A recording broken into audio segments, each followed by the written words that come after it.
Lightning like Steve McQueen. I'm in the fast lane when the light turns green. And I built tough, I ain't nothing but grit. Cause I made rugged blood, sweat, and spit.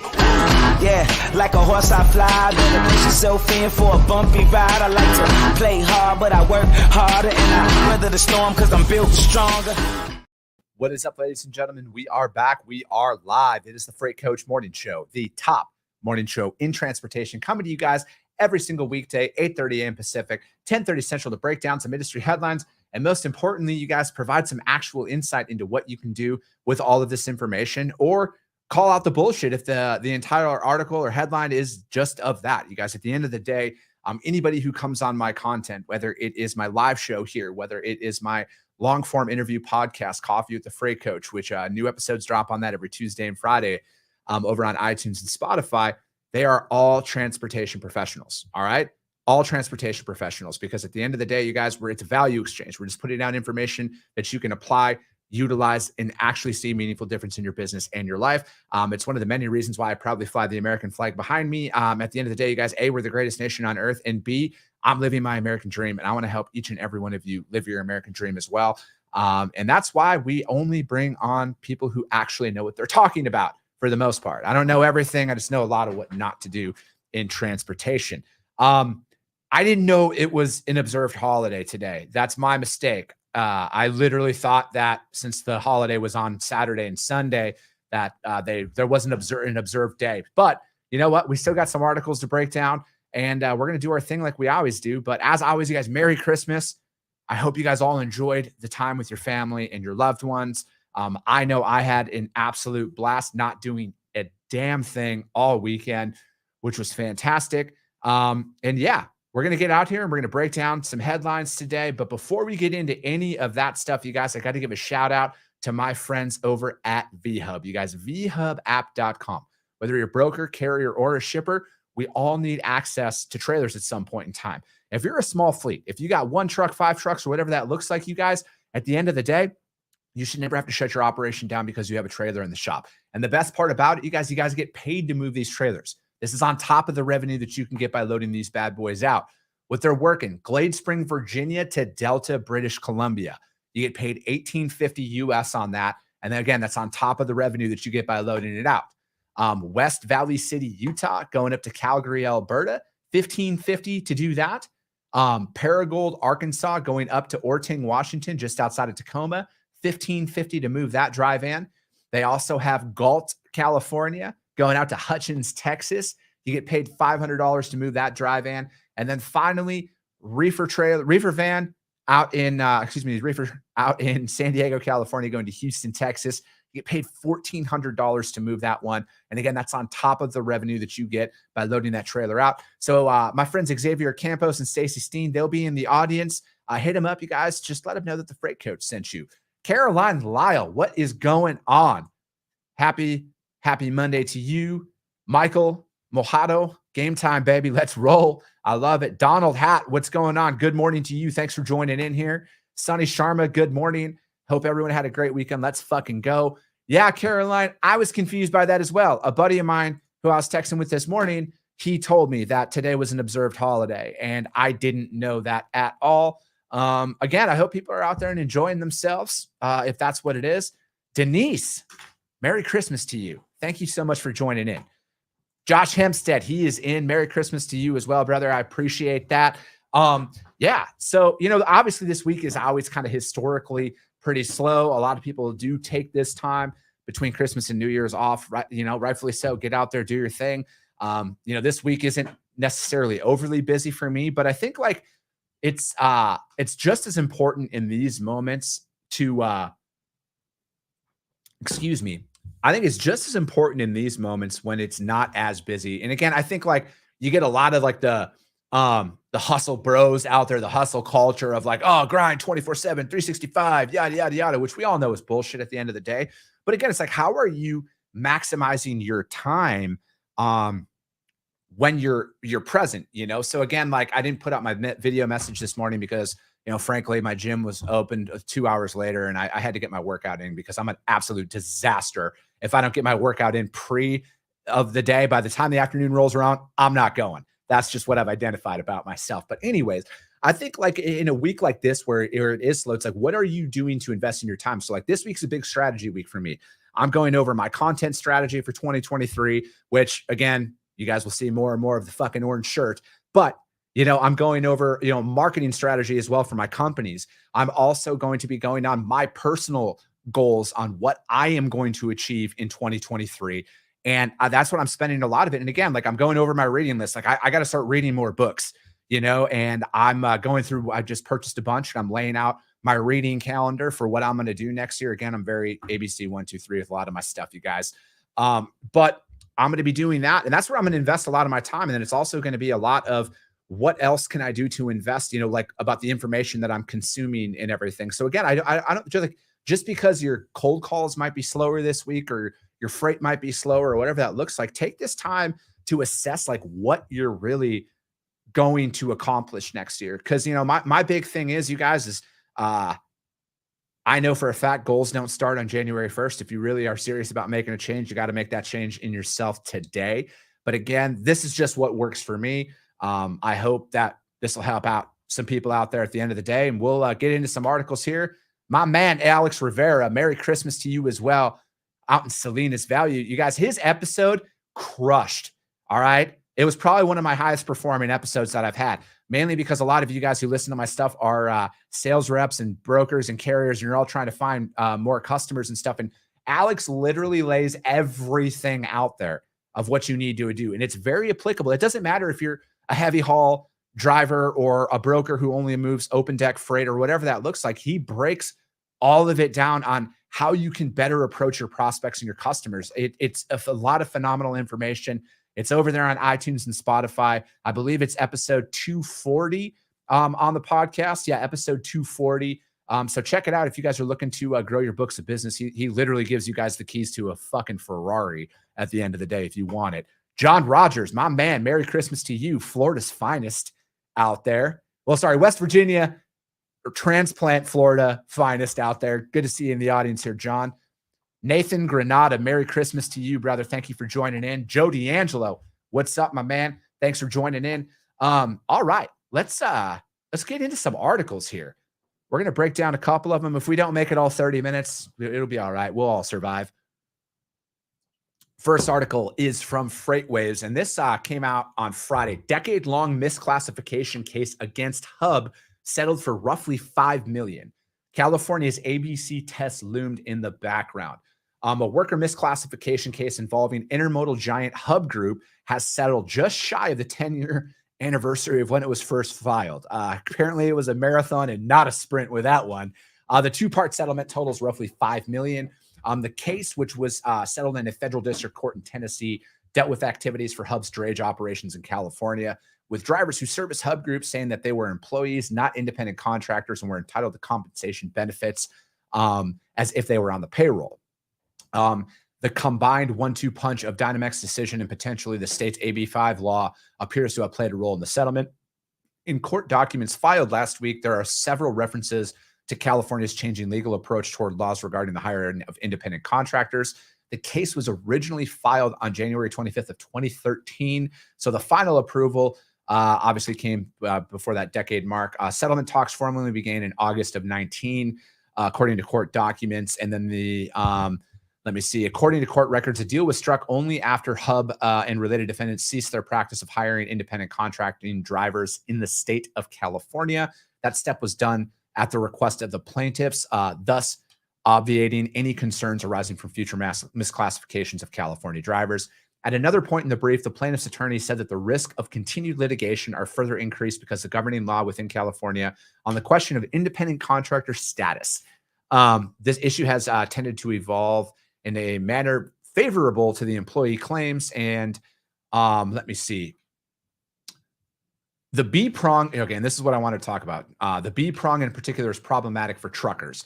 The worker performs work that is outside the usual course of hiring entity's business. A trucking company like a drayage firm hiring independent truck drivers would face a high possibility of being in violation of prong B. The ABC test was codified into California law, being the precedent of the Dynamex decision with the passage of AB5. California's governor signed it into law on the 19th or in September of 2019. A check of various documents. Okay. In the settlement writes that the original lawsuit provided additional benefits to the plaintiffs and the defendants to change their alleged unlawful business practices. Again, I don't agree with AB5 like at all. I think it's a absolute atrocity to the independent contractors out there. And again, I believe they're punishing the many to persecute the few who actually took advantage of this. And I don't know the specifics of this Hub case, so I'm not saying Hub was in whatever about this. I'm not alluding to that. But I think it's this settlement, though, is a very precedent-setting case for those of you out there who do operate inside of the state of California. If you are not adhering to the AB5 law, I believe this is probably the thing that might want to make you change your tune on that a lot, because this is a case that will be probably utilized in future challenges to AB5, which, again, it doesn't matter what I think about it, which, again, is I think it's borderline fucking communism, but it's one of those situations that you got to deal with now. And since it is codified into law, it ain't going anywhere. And I think that you better get your shit in line because this is going to be the first of many lawsuits that will be filed out there. Because again, what does that mean? Money, money, money. Anyways, back into the article here.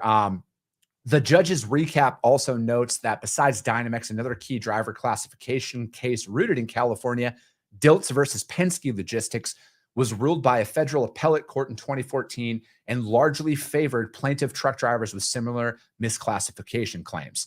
The case mostly involved questions of rest and meal breaks and the question of federal preemption of state laws by the FAA. I think there's too many A's in there. F4A, excuse me. That being the original injunction that blocked AB5 from being implemented in trucking, reversed on appeal. The Hub Group settlement was agreed to earlier this year, according to court documents. The process for approving the settlement took several additional months because those lawyers had legal fees that they needed to get paid. The final settlement was filed with, sorry, I was just being a smart ass. The case also changed to Tennessee, probably because Tennessee had more favorable laws out there, would be my assumption. When this clause is present, the parties involved have agreed to subsequent disputes regarding which was brought into the venue. There were 3 original plaintiffs in the case. Ultimately, the case against Hub Group Trucking, and Comtract Logistics was elevated to a class action. And then Comtract is the former name of Hub's drayage subsidiary. So yeah, $4.75 million is what the Hub is paying related defendants. Most of that money will go to a group called the Robles subclass. And then the name of the defendants, that group includes 51 drivers who didn't reach an earlier settlement out there. The remaining 632 who earlier cut a deal will receive a modest component of the settlement fund. And then there's another settlement of $150,000. Okay, so the $4.75 million settlement, let's be honest, a lot of that goes to the fucking attorney. So everybody else will get pennies after it's all said and done. Again, it's you guys, whether I agree with AB5 or not is irrelevant to this. The fact of the matter is it's a law now. And I would be more concerned also about what the current administration is trying to implement as well at the federal level with this. Essentially, I mean, in my opinion, again, you guys, it's just gutting the independent contractors out there who are doing the right thing and the companies who aren't, like, it's fucking just really going after them. And I just don't like it at all. I don't believe in government overreach. I don't believe in any of that shit. We should have as little interaction as possible with it. I don't need the government telling us what to do at all. But again, if you are operating in the state of California and you do have independent contractors that are working for you, please read this article and do your research so you don't have to pay out anything at all. Become compliant. I don't agree with breaking the law, but you know, agreeing with the law is different. I just don't want to see anybody lose their business because of a failure to know about it. Most importantly, freightwaves.com, decade-long misclassification case against Hub settled for roughly $5 million. And again, you guys, every article that I do break down, I put the links up over on the Freight Coach YouTube channel, as well as the Coffee with the Freight Coach audio only replay of this, which will be available almost immediately after the show. I turned that around pretty quick. And again, you guys, if you guys do go over to those other platforms, subscribe, share, rank the show, it all helps. Help your boys get this word out there to more people, because if you guys see value in it, your network will as well. Josh Hempstead says, as I learn more about payroll tax, you can start to understand why they, quote unquote, are pushing so hard for more W-2 employees. If my employee pays $150 a week in taxes, as an employer, we have to pay roughly the same. It literally doubles the tax infusion. I'm not going to say I 100% agree with you, Josh, but I 100% agree with you. It's all a fucking money grab, bro. That's all it is, man. That's all it is. But like the fact of the matter is I operate as an independent contractor in some of my cases. I still have to fucking pay taxes. Like, again, because it's like at the way that my business is structured right now currently is I pay payroll, I pay taxes, I pay myself. All right. I'm an employee of myself in the regard of how my business is structured as an S corp. So again, my business is paying payroll taxes. I'm paying payroll taxes myself. So it's that two-pronged approach. But yeah, if I remained as an LLC out there, I would still be paying taxes as well. It is a money grab. It's always about money. That I would say that fucking very rarely, in my honest opinion, are a lot of these laws written to protect the worker. I think a lot of it is how do we position it to get more money? That's just what my personal opinion is on a lot of this stuff. Nathan Granada says we need federal commerce, only highway in and out, not regulated by California, is pushing inflation to the whole country. It's a different beast out there, my man. It's a different beast out there. All right. Next article, also from Freight Waves. This one came out on Thursday, and I missed it before the holiday there. But once in a lifetime pricing boom in used trucks reverses course. Used truck prices reversed year-over-year gains in November for the first time since 2020, suggesting a normalized environment is returning after a year of unprecedented high prices. Following the once-in-a-lifetime pricing boom in 2021, the used truck market in 22 started coming back down to earth as the freight environment cooled and the supply of new trucks increased incrementally. For drivers who pay top dollar on a used tractor hoping to make a killing in an elevated spot market, well, that dream is over. I don't agree with that the dream is over because you can still make a lot of money in the market, whether you paid an elevated price or not. And it's safe to say that there will be many truck owners underwater in their loans. Many will face repossession. Okay. So Chris Visser of JD Power Valuation Services, what could somebody do in this situation to where even if they are underwater, they can stay in business and make it? How about we start with that? But no, you're not going to say that, because that doesn't, just like with most media companies and everything else, they're going to be like, oh, well, that's not my job. Fuck yeah. I'm like, well, I mean, way to sit there and breathe a breath of fresh air into somebody who might be in that position, because the reality is a lot of these drivers who might be in that situation can make it and will make it if they don't fucking listen to people like you who get them to fucking quit on their dreams. Many will get the fuck out of here with this talk, man. I fucking hate this stuff so much. Federal Motor Carrier Safety Administration data shows the number of monthly net operating authorities revocations in 21 surpassed the most recent pre-pandemic peak in 2021. The current figure is roughly double than in 2019. Year over year, retail used truck prices dropped for the first time. I wonder, again, I went to public school, you guys, so just take this for what it's worth. But I just broke down an article here recently that new truck production is up exponentially. So again, when the new truck supply is out there, carriers aren't going to look at the used truck markets to upgrade their fleets. They're going to go to the OEMs direct and buy new trucks for their fleet. So therefore, again, supply and demand. Again, I went to public school here. So the supply of the new trucks is in the market. So now people can buy the new trucks. So therefore, where they were buying of the used truck market, the demand has now dropped. So therefore, the prices are going to drop. Again, sorry, went to public school. At the retail, the average sleeper tractor was 73 months old, had about 500,000 miles on it, and brought in $90,000. According to the Power, for the first time, like the prices dropped. There is no escaping the reality that this is excess freight hauling capacity and declining economy and freight market said Stephen Tam, an ACT Research Vice President. The simple fundamental imbalance carriers quite a bit of sway when it comes to used truck pricing. One response, independent truckers parking rigs they overpaid for and taking jobs with for hire carriers. Other leave the industry altogether. Month over month, Class 8 volumes sold by the same dealers fell 15% and were 38% lower overall. Okay, so again, freight volumes, I don't have the market, like the exact data in front of me, but the last time I checked, freight volumes are up. Okay. So I think that as a whole, I'm not saying that there isn't changes out there in the market, and I'm not saying that there isn't things that happen. I just think that the elevated market, which was caused by a lot of fundamental issues in the industry, and a lot of it, dealing with the ports, the backups there and everything else, it threw a massive imbalance out there. It caused a lot of rush shipping and everything else. But again, rest assured, you guys, there's freight that is still moving. There's very profitable freight that is still moving, and you can make it in this market. All right. You can, regardless of what any of these guys say, that have never operated and owned a trucking company. Okay. I can't say that they never have because I don't know for a fact, but I'm assuming that they don't. That's just my assumption though. Let me see.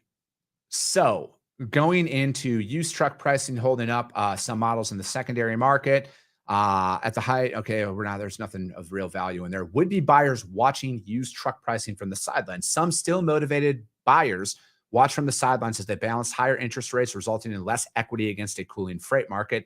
At auction, pricing for clean trucks with average to low miles have held stable since the market correction began in the first quarter, with trucks of 400,000 miles or fewer have barely lost value. While new truck deliveries rise, the production is insufficient to generate much in the way of late model trade-ins. Selling prices remain 40 to 45% higher. Looking ahead, analysts predict a continuing decline in the percentage of trucks going out there. The current floor and auction pricing, okay, yada, yada, yada. Again, you guys, that article was from FreightWaves. Once in a lifetime pricing boom in used trucks reverses course. And again, it's not the person who wrote the article. Like, the information that was put in this article, I think, again, like, I'm just so fucking sick and tired of, like, again, I'm not saying that there aren't changes in the market and there aren't real shit that happens and that real things go wrong and stuff like that. But the sentiment of that article was just pathetic to me. Essentially you're fucked, but again, as always, there's no substance to that. Okay. So a lot of the freight that's moving right now, you guys, like, yes, there is going to be some lanes that are significantly cheaper, but the national average isn't completely throughout the entire United States. There are still plenty of freight out there. You just have to look at it from a different perspective. If you wanted to run, say, 2,000 miles runs, now you might have to look at it from a different story. Where's the money at? Is the money going to be in a local, or a regional run and something like that? Where can you find some consistent business? And again, if you're a 1 or a 2 truck operation, shippers will set you up. My guest last Tuesday, Tony Darnell, he broke this all down for you. Just go back and listen to that episode and really listen to the information he puts out there, because that will help you get this direct business. And again, you guys, the reality is a lot of people are going to make a lot of money in this downturn. All right. And the only way you're going to fail is if you quit, if you stop. The market does not control you. All right. You can find freight out there. Okay. It is out there. Profitable freight is out there for you. All right. It's just not as plentiful as it once was. So again, don't give up. All right. If you need help right now, if you're in this, reach out to my man, Adam Wingfield. All right. He's literally been in the industry for 20 years. He's driven, he's owned trucking companies. He's done all of this. He consults now. He's got programs out there for you guys to follow. Reach out to an individual like him who can help keep you in business, and not these fucking pen pushers who are just writing bullshit at the end of the day that doesn't provide any substance to those people. And yes, I get very fired up about this, and I get very offended by the negativity that's put out there, because I come from a working class family. My dad was an owner operator for 40 years, and I'm out here trying to build up my dreams right now. And I don't need to listen to people sit here and essentially just put a fucking dismal outlook out there. Not saying that real things don't happen, but again, the substance of what can they do to stay in business is always lacking, because it's always easier to sit there and point and say the building's on fire, and it's very few people who will actually fucking try and put the fire out and help. Anyways, John Rogers says, I pay myself too. The way that your company can pay the employer portion of your FICA and Social Security. Christian, what's going on? Good morning. Hope you had a happy and safe holiday. Joe D'Angelo, preach. Josh Hempstead, what an article full of inspiration and hope. Good golly. I do believe owner-operators will be just fine, even if they bought super high. Fleet owners who did this will need to lock in and focus on every penny. Start replacing your fleet with newer as quickly as possible. B Logis X LLC, thank you. Papa Freight says U.S. long-term motor carriers will not buy into the doom and gloom, instead buying more trucks this year as pricing goes back down. Yes, that's very true. And Nathan Granada says follow the money. Couldn't agree more with that, Nathan. But again, as always, you guys, I'm not saying that things aren't wrong or like aren't changing and that, you know, but you can stay in business. And to Josh's point out there, budget everything, have every penny accounted for, and you can stay in business. You can definitely stay in business. There's a lot of great information that is out there to help keep you in business. Alex Rivera says, sometimes you wonder what some of these folks who write the stuff are in on the government squeeze. Fear. Yeah, man. You know, at the end of the day, I'm not going to get to the third article today, because I'm going to talk about this. Because Alex, I think that a lot of stuff in, you know, fear sells. All right. Fear definitely sells. And for those of you who are a little bit older, and again, hell, you might be young and you might see this too, but fear sells, man. The clickbait shit is real. Vanity metrics are real. People who have a little bit of they're clout chasing. You know, it's honestly, it's the reason why I don't sit here and post about a lot of the shitty situations that I've been in my career that garner clicks. We all know what it is. If you're on social media and freight, you all know what's garnering clicks right now. The doom and gloom, the fear, the fuck this person, fuck that person, I'm better than everybody else, blah, blah, blah. That's short term, man. I'm in this for the long term. I am in this to fundamentally change this fucking industry. All right. And that's what's going to happen. And I'm going to lead by example. I'm going to talk about how you can navigate through these things. I'm going to continue to follow my process that I've been following now for the past going on 3 years of when I started creating content. All right. There is an opportunity to make it out there, and we're going to do this. And a lot of people who go out there, they're only concerned about the vanity of what they can get. I don't give a fuck if one person likes a post or fucking 10,000 people like a post. That is all irrelevant to me as long as it helps one individual. That's what I want. I want somebody to listen and consume my content and be that information that, you know what, I am going to make it. I am not going to quit. I've never thought of it this way. I'm going to listen to an episode of that Alex and I just put out, and it's going to help change their business, where they're going to prospect differently and add more value to their customers. That's what this entire platform is all about to me. That's what all of this is about. It's about utilizing it for the greater good of this industry as a whole. And that's what I'm going to continue to do. I'm not going to fall into that trap of only speaking about doom and gloom and negativity and everything else. I'm not going to fucking do it, because frankly, my entire family has been in this industry for 100 fucking years almost at this point. My entire legacy is tied to the trucking industry and transportation. And I will be the one who fucking changes it for the better. All right.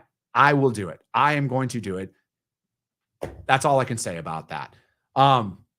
Let me see here. Yeah, Nathan, driver shortage. Amen. Cole, I appreciate that, brother. I'm going to keep preaching every fucking day, you guys. I'll scream it from the mountaintops all the time. We're going to fundamentally fix these issues. You know, and again, my big driving force behind a lot of this, you guys, is because up until the day my old man died a little over a year ago, the reason why he never came on my stuff is because he told me very simply, Chris, he said, Chris, nobody gives a fuck about a truck driver. All right. Nobody does. Nobody did throughout the entirety of my career. Why would I come in there and talk about something when I know that nothing's going to change? So when you hear the fire in my voice, when you hear the passion in my voice, it's to change that for my old man. It's to change that for my great grandfather. It's to change that for all the current drivers and the future drivers out there. so we can make this shit happen. All right. That's why I get passionate about this shit, because I fucking care. All right. There are so many people out there, myself included, who literally have everything on the fucking line to make these dreams come true. Everything is on the line. There's no fucking guarantee that any of this stuff is going to work, but I'm putting it out there, just like all the owner operators that have it all out there on the road every fucking day, putting it out there, trying to provide for their families. We're going to put the right information out there so these hardworking men and women can stay in business, and we're going to elevate this fucking industry. That's what we're going to do. Anyways, that's it for today, you guys. We hit the 30-minute mark. All you guys who listen to this show are business professionals. You guys are out there making shit happen. So I want to be respectful of your guys' time.